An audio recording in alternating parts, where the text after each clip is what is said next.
ভর্তাটা কিন্তু ভালোই লাগে আমার কাছে। ফুলকপি আর আলুটা সিদ্ধ হয়ে গেছে, এখন উঠিয়ে নিচ্ছি।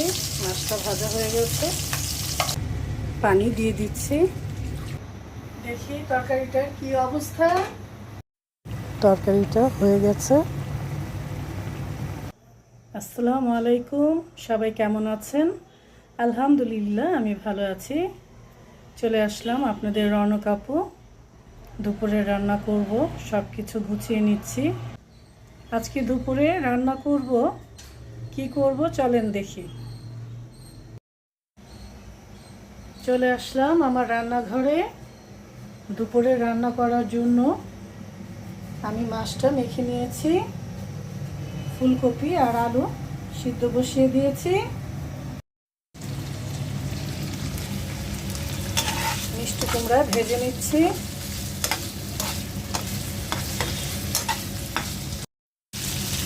কাঁচামরিচ দিয়ে দিচ্ছি। মিষ্টি কুমড়া ভাজির মধ্যে দিয়ে দিচ্ছি ধনিয়া পাতা।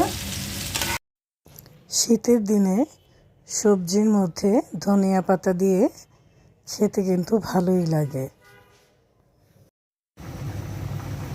ফুলকপি আর আলুটা সিদ্ধ হয়ে গেছে, এখন আমি ছেঁকে নিচ্ছি।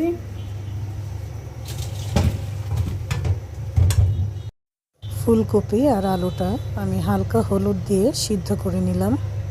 পাতিলায় তেল দিয়ে দিয়েছি, এখন মাছটা দিয়ে দিচ্ছি।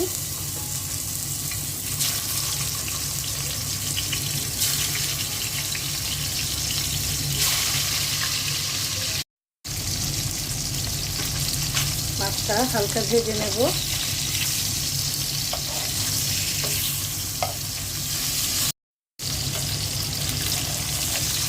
এখন উঠিয়ে নিচ্ছি, মাছটা ভাজা হয়ে গেছে।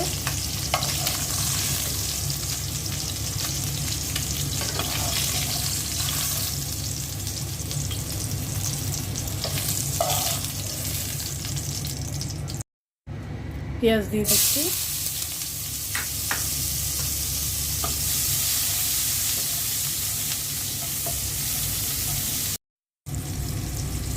আদা রসুনের পেস্ট দিয়ে দিচ্ছি। দিয়ে দিচ্ছি ধনিয়া ফাঁকি, হলুদ ফাঁকি, শুকনো মরিচের ফাঁকি, লবণ, অল্প করে পানি দিয়ে দিচ্ছি।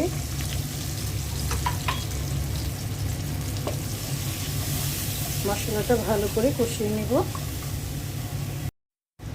মশলাটা কষিয়ে নিলাম, এখন ফুলকপি আর আলু সেদ্ধটা দিয়ে দিচ্ছি।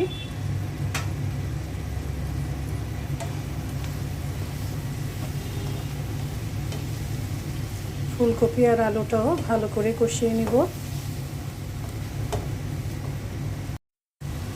কাঁচামরিচ দিয়ে দিচ্ছি দুটো,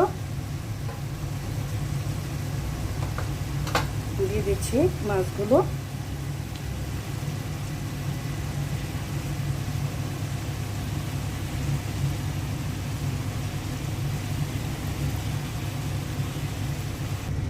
পানি দিয়ে দিচ্ছি।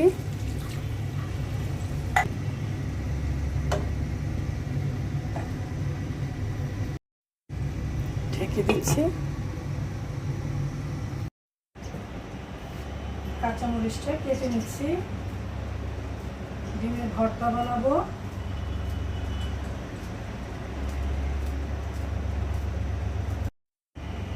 সরিষার তেল দিয়ে দিচ্ছি আর লবণ দিয়ে দিচ্ছি। সবকিছু ভালো করে মেখে নিচ্ছি। ডিমের ভর্তাটা কিন্তু ভালোই লাগে আমার কাছে। ভর্তা না হলে ভাত খেতে ইচ্ছে করে না। দেখি তরকারিটার কি অবস্থা। হয়ে গেছে। নামানোর আগে আমি একটু ধনিয়া পাতা দিয়ে দিচ্ছি।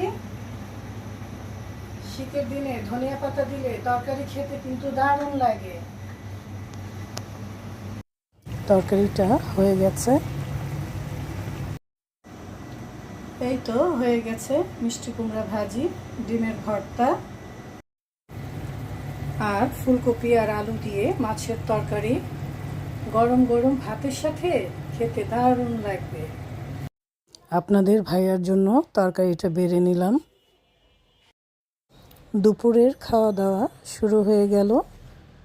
সবাই ভালো থাকবেন, সুস্থ থাকবেন। আল্লাহ হাফেজ।